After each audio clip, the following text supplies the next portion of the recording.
পঞ্চবটী আশ্রমে জটায়ু পাখির দর্শন পেয়ে রাম, লক্ষ্মণ, সীতা তিনজনেই খুব নিশ্চিন্ত বোধ করে।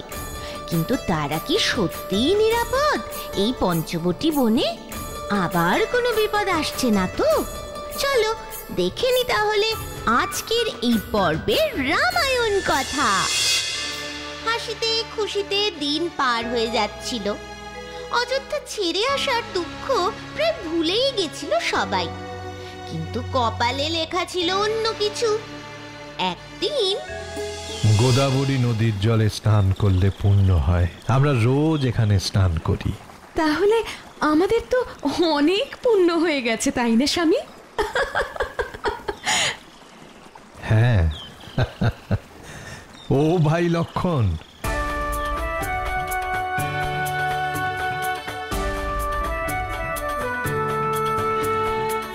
তুমি কি দেখছো নদীতে? না, ভাবছিলাম কত জল রোজ বয়ে যাচ্ছে এই নদী দিয়ে। কোথা থেকে আসছে এত জল? সেই পাহাড়ের মাথা থেকে, যেখানে বরফ জমে থাকে সারা বছর। সূর্যের আলো পড়ে গলে যায় বরফ, আর জল হয়ে নেমে আসে নদীতে। এ তো তোমারও জানা। জানি, হঠাৎ হঠাৎ মনটা যেন কেমন হয়ে যায়। তোমার স্ত্রীর জন্য নিশ্চয়ই মন কেমন করছে ভাই লক্ষণ। এই না না, ছি ছি ছি, কি যে বলো। এদিকে রাম, সীতা আর লক্ষ্মণ যখন নিজেদের মধ্যে কথা বলে হাসাহাসি করছিল, তখন ওরা জানতোই না যে ওদের একজন দূর থেকে মন দিয়ে দেখছিল। এ হলো শূর্পণখা রাক্ষসী, লঙ্কার রাজা রাবণের বোন। এইভাবে বলো না আমাকে। ও মা গো, কি সুন্দর দেখতে লোকটা!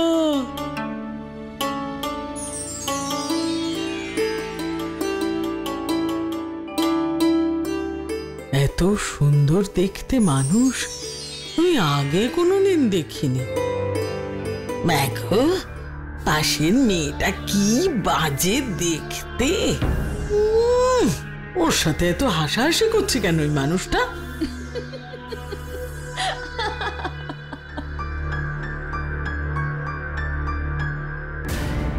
আমি ওই মানুষটাকে বিয়ে করবই করব।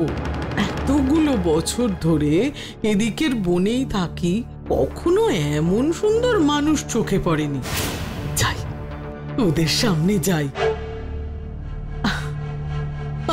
কপাল, আমারও যেমন মোটা মাথার বুদ্ধি, এইভাবেই চলে যাচ্ছিলাম। আমাকে এইভাবে দেখলে তো বেচারা অজ্ঞানী হয়ে যাবে।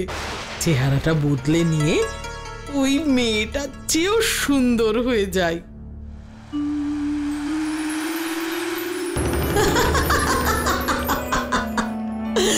আমার এই চেহারা দেখে কেউ আমায় ফেরাতে পারবেই না। যাই, ওর সামনে গিয়ে বলি আমি ওকে বিয়ে করব।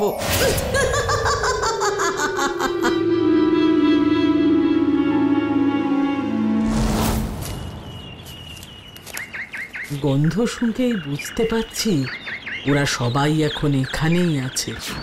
যাই, ওদের সামনে যাই।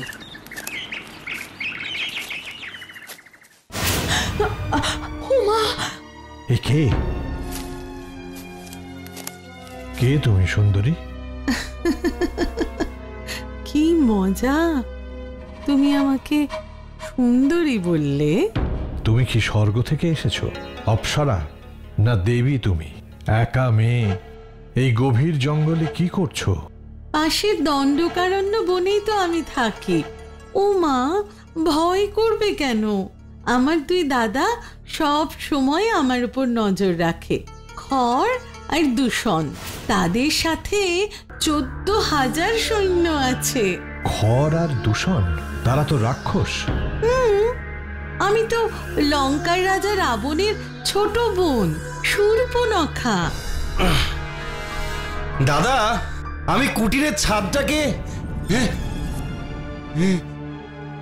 কে? একেও তো ভারী সুন্দর দেখতে। আচ্ছা, তোমরা কারা? এত সুন্দর দেখতে তোমাদের। তোমাদের পরিচয় কি? ওকে, ওই সুন্দর মানুষটার পরিচয় তো পেলাম না। ও আমার ছোট ভাই লক্ষণ।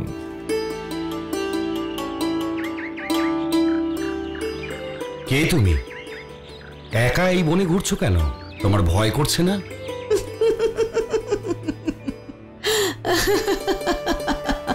শোনো কথা, যার দুই দাদা পাহারায়, সঙ্গে 14,000 রাক্ষস সৈন্য, তার আবার কিসের ভয়?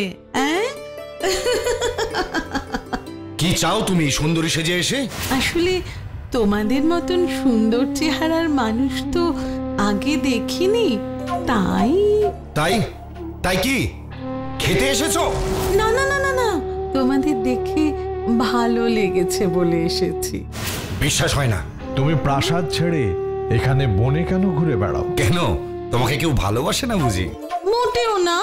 আমার 5 ভাইয়ের আমি সবচেয়ে আদরের ছোট বোন। তাই বুঝি? আমার বড় দাদা রাবণ, আমার পরের দাদা কুম্ভকর্ণ, সে 6 মাস জেগে থাকে আর 6 মাস ঘুমোয়।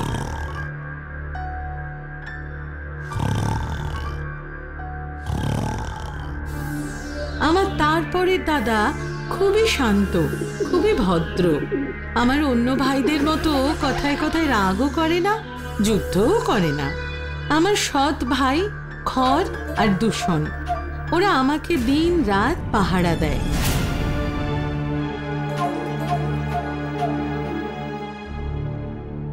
এছাড়াও 14,000 রাক্ষস সৈন্য তাদের সঙ্গে আছে, তারাও লক্ষ্য রাখে আমার উপর। তাই আমার এই বনে ঘুরে বেড়াতে কোনো ভয়ই নেই। কিন্তু একটা প্রশ্ন থেকেই যাচ্ছে, কি? তুমি প্রাসাদে না থেকে বনে থাকো কেন? সে এক ভারী দুঃখের ঘটনা। বলতে যদি অসুবিধে না থাকে বলো না, কি তোমার দুঃখের ঘটনা? অসুবিধে থাকবে কেন? তোমাদের সঙ্গে আলাপ করব বলেই তো আমি এখানে এসেছি। আমার দাদা রাবণ একবার যুদ্ধে গেছিল।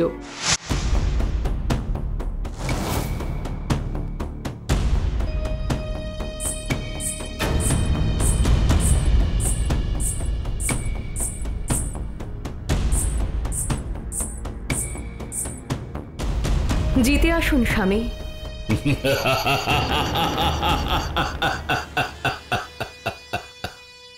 এই সামান্য কালকে ওদের মারতে আমার একটা তীরই যথেষ্ট, কিন্তু আমি ওদের এমন ভাবে শেষ করতে চাই যাতে আমাকে কেউ স্পর্ধা দেখাতে সাহস না করে।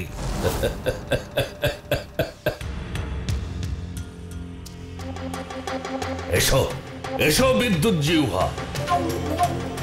শূর্পণখা, তুমি নিজের হাতে তোমার স্বামীর কপালে টিকা এঁকে দাও।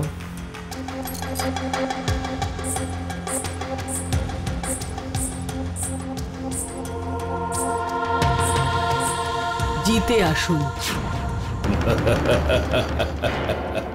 বিদ্যুৎ জিহ্বা, আমার সঙ্গে আছে বোন শূর্পণখা। টিকা না পরালেও ও জিতেই আসবে। চলো। সঙ্গে যুদ্ধ শুরু করে দিল। দাদার সঙ্গে ওরা পারবে কেন?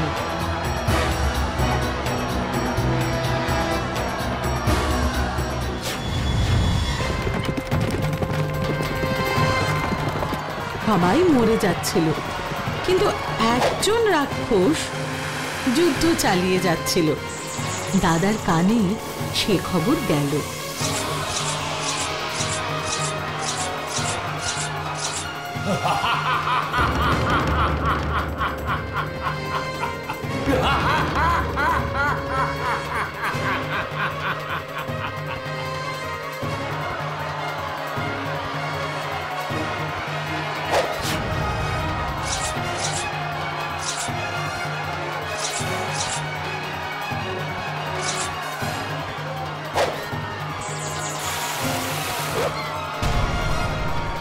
মহারাজ রাবণ, শিগগিরই ওদিকে চলুন। একটা রাক্ষস আমাদের সৈন্যদের মেরে ফেলছে। চলো চলো দেখি। খবরটা শুনে দাদা ছুটে গেল ওই রাক্ষসটার কাছে। ওদিকে সূর্য ডুবে যাচ্ছিল, আলো অনেকটা কমে এসেছিল। ওই যে ওই যে মহারাজ, ওই যে। দাদা রাবণের লক্ষ্য কখনো ভুল হয় না, যার দিকে ছড়ে সে মরবে হলো তাই। কিন্তু দূর থেকে কম আলোয় দাদা সবটা ঠিক দেখেনি সেদিন। মরেছে বেটা পাজি। কি ভেবেছিল লঙ্কার রাজারা? না না না না না, এ হতে পারে না, এ হতে পারে না।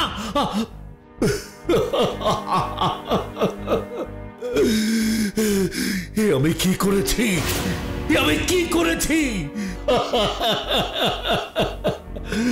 নিজের হাতে নিজের ছোট বোনের বৈধর্য ডেকে আনলাম।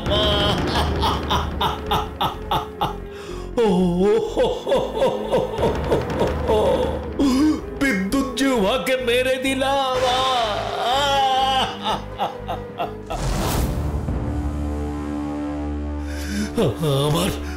আমার এই ভুলের কোনো ক্ষমা নেই, ক্ষমা নেই মন্দোদরী। আমি নিজের হাতে আমার আদরের ছোট বোনের বৈধর্য ডেকে আনলাম।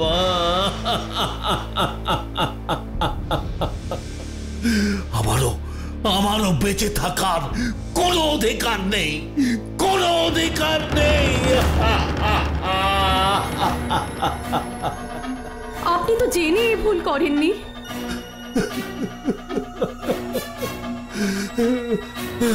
শূর্পণখাকে কখন ডেকে পাঠিয়েছি, এখনো এলো না কেন?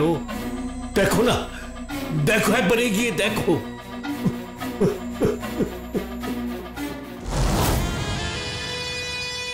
দাদা,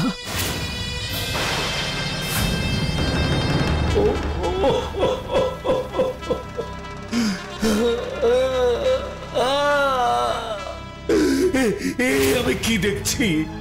আমি কি দেখছি? ওরে বোন আমার, তোর দাদা নিজের হাতেই তোর জীবনটা নষ্ট করে দিল। ওরে বোন, তোর যে শাস্তি আমাকে দিতে ইচ্ছে করে তুই তাই আমাকে দে। আমি এইভাবে তোর দিকে তাকাতে পারছি না। মেরে ফেল আমাকে তুই মেরে ফেল। তোর হাতে মরলে তবে আমি শান্তি পাবো।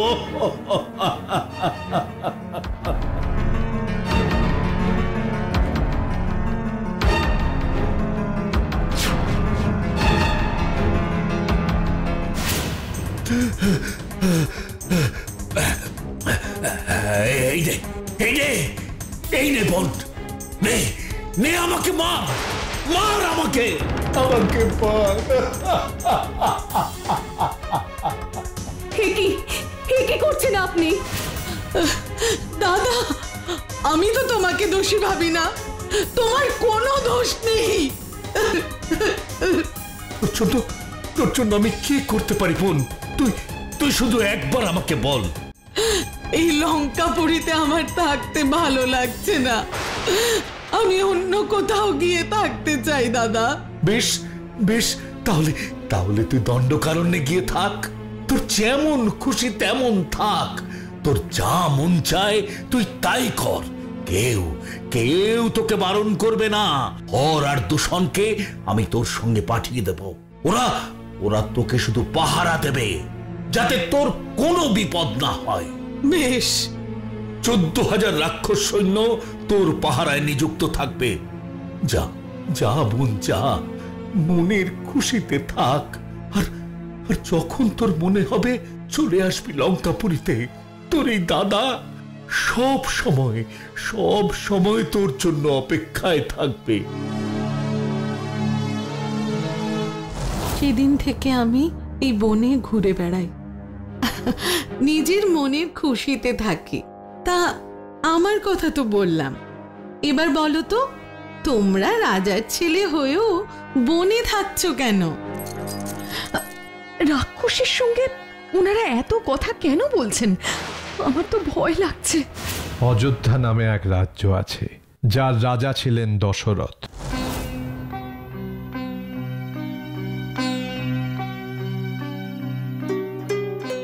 আমি আমার পিতার কথা শুনেছি, তিনি আমাকে যা বলেছিলেন আমি তাই করেছি। কইকেয়ী, কইকেয়ী, বলো তোমার কোথায় কষ্ট? যত কঠিনই হোক, আমাকে রানীর দুঃখের আসল কারণটা জানতেই হবে। কইকেয়ী, কইকেয়ী, কি করলে তোমার কষ্ট কমবে আমাকে বলো। তোমার যত কষ্ট সব আমাকে জানাও। এতক্ষণে দশরথ ঠিক প্রশ্নটা করেছে। এইবার কইকেয়ী আসল কথাটা বলতে পারবে। বল বল বল বল বল বল, দুটো বর চেয়ে নে। তাহলে শুনুন মহারাজ, প্রথম বরে আমার ছেলে ভরতকে রাজা করতে হবে, আর দ্বিতীয় বর রামকে 14 বছরের জন্য বনবাসে পাঠাতে হবে। কি বললে তুমি কইকেয়ী? কি বললে? আবার বলো। ভরত রাজা হবে আর রাম বনে যাবে। না না না না না না, এ হতে পারে না, এ হতে পারে না, এ হতে পারে না। হতেই হবে মহারাজ, আপনি কথা দিয়েছেন, আর একজন রাজা কথা দিয়ে সে কথা কখনো ফেরায় না। কইকেয়ী, কইকেয়ী, রামের জয় হোক। মন্ত্রী সুমন্ত্র এসে গেছেন, চলুন আমরা দুই ভাই রাজসভায় যাবার জন্য একদম তৈরি। ক্ষমা করো রাম, আমি একদম অন্য খবর নিয়ে এসেছি রাম। বলুন, ভাবার কি হলো? মহারাজ, রানী কইকেয়ীর ঘরে আছেন, সেখানে দুজনের কিছু কথা হয়েছে। মহারাজ দশরথ এক্ষুনি তোমাকে সেখানে ডেকেছেন, এক্ষুনি। স্বামী, আপনি কি এখনই রওনা হচ্ছেন? হ্যাঁ সীতা, তবে রাজসভাতে নয়। বিমাতা কইকেয়ী আর পিতা আমাকে এখনই ডেকেছেন, আমি ওদের সঙ্গে দেখা করতে যাচ্ছি। কেন? মনে হয় মাতা কইকেয়ীর দাসী ওই মন্থরা বোধহয় কিছু বলেছে, তাই মাতা দুশ্চিন্তা করছেন ভরতের জন্য। আমি রাজা হলে কি হবে তাই বোধহয় ভাবছেন। চিন্তা করো না সীতা, আমি শুনে আসি। পিতার আদেশ, যেতে হবে এক্ষুনি। আসি। আমিও তোমার সঙ্গে যাব দাদা। রথ বাইরে অপেক্ষা করছে, তোমরা এসো। কি হলো দাদা? মনটা হঠাৎ কু ডাকছে। যাই হোক, গিয়ে দেখাই যাক। তোমার পিতার কাছে আমার দুটো বর পাওনা ছিল অনেক আগে থেকেই। চুপ করো কইকেয়ী, চুপ করো। আজ সেই বর দুটো আমি চেয়েছি, আর তোমার পিতা আমাকে কথা দিয়েছিলেন আমি যা চাইবো উনি তাই দেবেন। কথার প্যাচে তুমি আমাকে বন্দী করেছো কইকেয়ী। আপনি বলুন মাতা কইকেয়ী, আমি শুনছি। এক বরে ভরত রাজা হবে, আর দ্বিতীয় বরে তুমি রামচন্দ্র এই অযোধ্যা ছেড়ে 14 বছরের জন্য বনবাসে যাবে।